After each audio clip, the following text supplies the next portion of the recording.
Hey guys, welcome to Digital Tea Talk with David and Simon of 405 Ads. Today we're going to be talking about e-commerce and what makes a successful e-commerce store. Okay, this is a long one. Never-ending struggle. That's what makes a successful e-commerce store.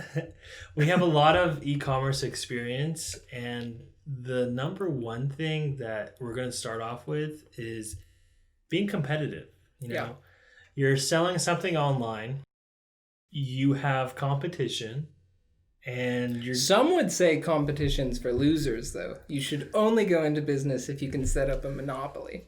Okay, but that's not the case for 99% of the people that are watching or have an e-commerce store. But keep that in your mental scape somewhere.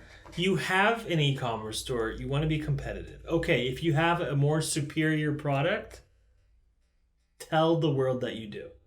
Okay? The difficulty I find is how to articulate it so that everyone will actually appreciate that it's the better product. When we do this through content strategy, okay, you guys, there's a great method of doing this. You're a designer, okay? We have an e-commerce store, for example. They list the other products they compete with, but they tell them why it's a little bit more expensive. They say, hey, our product is better because it offers this. We offer 7 days a week support. They don't. So be clear about it. If you have a superior product, let them know. Visuals work great. I'm talking about a product comparison chart. We did that, right? Yeah. We have it for an e-commerce brand that is competing with 5 other supplements. So they constantly want to show people what they have versus what other people have. So being competitive doesn't mean being the cheapest. It means offering a price of a product and explaining kind of why it is that price. And what Simon had just said, if you use Amazon as one of your sales channels, you positively, absolutely have to have a product comparison. I mean, just because someone on the main Amazon marketplace is going to find your product and 10, 20 others that look exactly like it and say the same things, the same hit words, the same keywords, all of it. If your target audience is kind of, I don't want to say like sensitive, but if your target audience is someone that likes to shop around, they're going to check Amazon. Yeah. They're going to check other websites that sell your particular SKU if it exists. It happens all the time with the industry of the printer industry, right? Yeah. Replacement cartridges, dozens, if not hundreds of, aftermarket parts. The reason why we bring this up is one of the other e-commerce companies that we run is remanufactured ink and printer supplies. So that's the reason why we know a bit of printer jargon, let's call it. Yeah, that's a great example because there's multiple vendors that offer a similar product. And there's tiers to those vendors, like the OEM people, so like the main manufacturers, the brand names, and then it's sort of steadily, it's a flow of those products into all the other distributors. Yeah, and the list can go on and on, but being competitive, first things first, you want to know what you're doing and why you're offering a certain price. So what's the second thing, I would say? Second thing is how you're going to actually reach people. Yeah, how do people find your e-commerce store? Just because you have a store and you spent tens of thousands of dollars building that store, maybe just because you hired said designer to design said from store. A designer's point of view. But if you have a store, how do people find you? Maybe you only sell on Amazon and you don't need an e-commerce functionality store. But Digital Tea is going to have to take a quick break. The part 2? No, some of that can be kept, I think. Kind of a fun reality. So step 2 is, what is it? Outreach. How do people find you? Yeah. Yeah, how do people find you? I might be an e-commerce store, but 99% of my business might be from Amazon. Yeah. So what's the point of having an e-commerce store? People don't go to it. Well, maybe you're just not marketing the store correctly. and maybe you haven't ventured on into ways that people can find your website other than going directly to Amazon and buying your product SKUs. So this is where shopping ads come in play. This is where display ads, this is where SEO, this is where a lot of other channels besides Amazon, eBay, and all that good stuff come in play. There's people that sell more on their website than they do on Amazon. Yeah. And the margins are often higher on your own website because you control the... I mean, there's times I think with Amazon, they're taking 35-40%. You know, if you fulfilled by Amazon, it's 40%. Yeah. And I've dealt with a lot of business owners who are in the e-commerce industry that if I bring up the word Amazon, they want nothing to do with it. Because of the 40% fulfillment cost and the everything and cost. It takes time. I mean, filling in all the Amazon information, making sure it's all right, dealing with all their policies, everything optimizing it. Yeah. I know, but it's like another step. You have to factor this into what you're doing. So you have to do it on the website, which you may have a better workflow there. But then you also have to do it on Amazon, and you have to go through their portals, their websites, their sales. Yeah, it's a totally different interface. So if you're doing Amazon marketing, guys, make sure that it's set up the way it should be. It correlates with your product, the SKUs. Amazon is really picky. Like they have certain brand registry where you need to be pre-approved before you even list anything. You know, most of the content you have is going to be regulated, such as the photos, or if you have a video, it's all, you've got to get the right sizes. So talk to an Amazon specialist. There are people out there that specialize in only Amazon. But I've never met one in person. Well, that specializes in Amazon. There isn't. I know they exist, but I've never met a person that says like I'm an Amazon person. Yeah, well, I don't say I'm an Amazon person, but I am a product shopping ads specialist that I do a lot of shopping ads. Shopping ads on search, shopping ads on Amazon, shopping display ads. Yeah. So there's a lot that we don't call ourselves Amazon specialists, but Amazon has a lot of parts. It's not just advertising on Amazon or listing the product. You know, there's fulfillment, there's logistics, there's the whole back end to it. Yeah, there's a big back end on Amazon, guys. It's not just creating a product and then walking away and then selling it here and there. It's, you got to get it fulfilled on time. Yeah. There's logistics that you need to work out. So speak to someone who knows about Amazon before you even dig into it. You might not get anywhere because the way I learned it is I just spent hours and hours and hours poring over all of their website. That's why people hire us, Dave.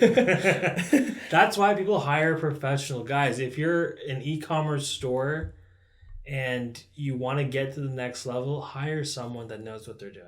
Okay. And if you positively want to go at it on your own, read all of it. Yeah. Read it even if it feels irrelevant. Just read it and you'll have it later. Most people can get away by reading. Yeah. But they can. You're a business. You don't have time to read all this. You want to handle it or get it handled, by someone who specializes in this. You could do SEO, PPC, whatever on your own, but it takes time. It does. Time is very valuable. You're a business. You have other things to do. You don't want to do that. So set it up correctly. Work with someone who knows what they're doing. We'll leave some references in the description of this video about Amazon. Here's an interesting point. What do you say to someone that's just starting it? So startup e-commerce, and they don't actually have the funds or the business activity to justify hiring someone to set it all up. Great question, Dave. Read. At that point, it goes back to if budget is limited, if budget is limited, you want to really then take the time and read. If you have an investment and you want to spend that money with someone that's reputable, by all means do it. But a lot of the startups, they take time. A lot of the startups, they start because it's a person that knows something about it already. So some of them, they don't actually. Everyone was a startup at one time, so Obviously, yes, they know something about the industry.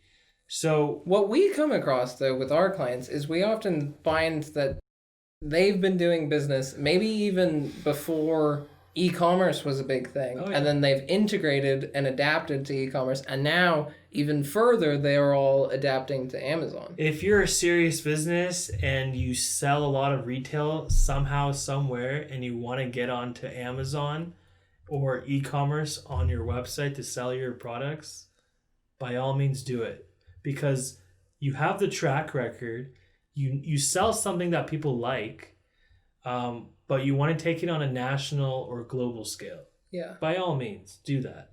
We like working with businesses who are already doing something that works, because as a marketing person, it makes my job easier. Yeah. You know, you have a demand for something already, right? Yeah. We're going after that demand. We're not creating demand. The demand already exists. There's something to be said for a difference in between.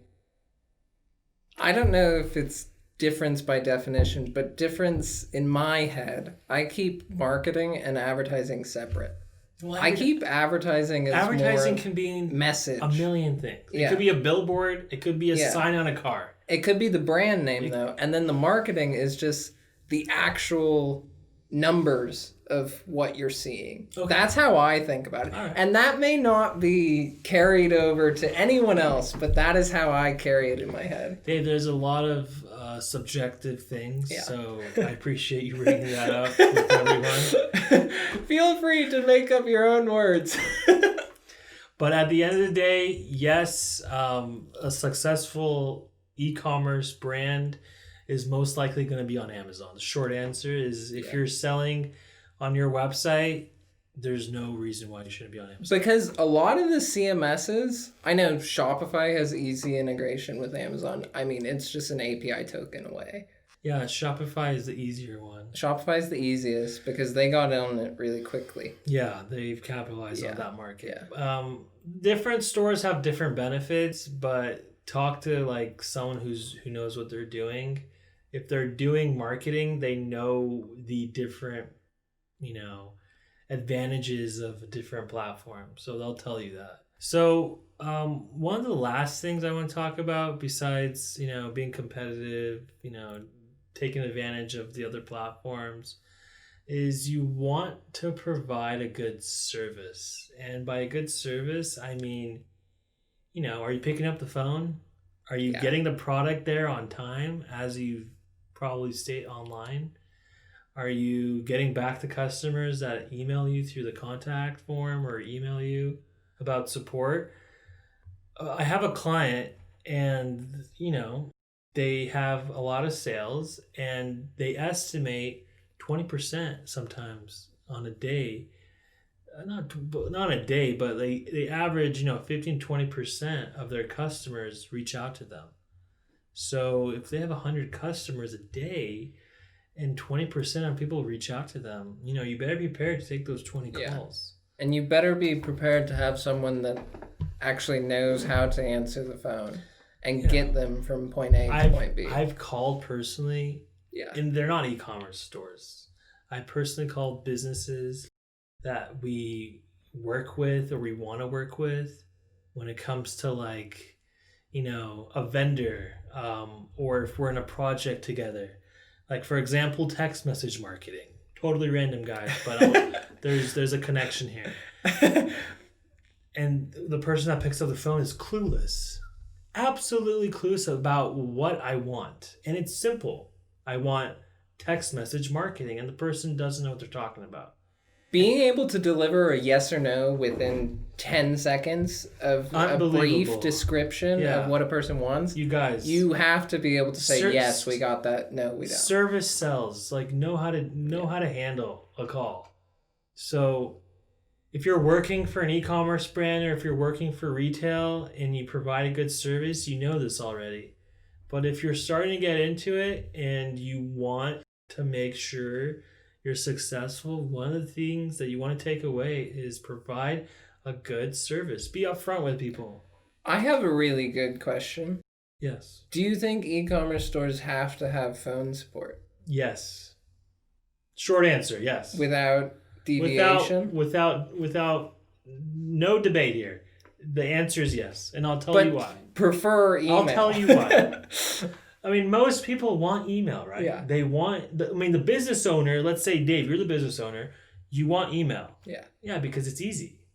It's easy. Anyone can email anyone. Yeah. But can I, as a customer, call your business and then you pick up right away? Most people won't do that. I know businesses that do, but it's rare.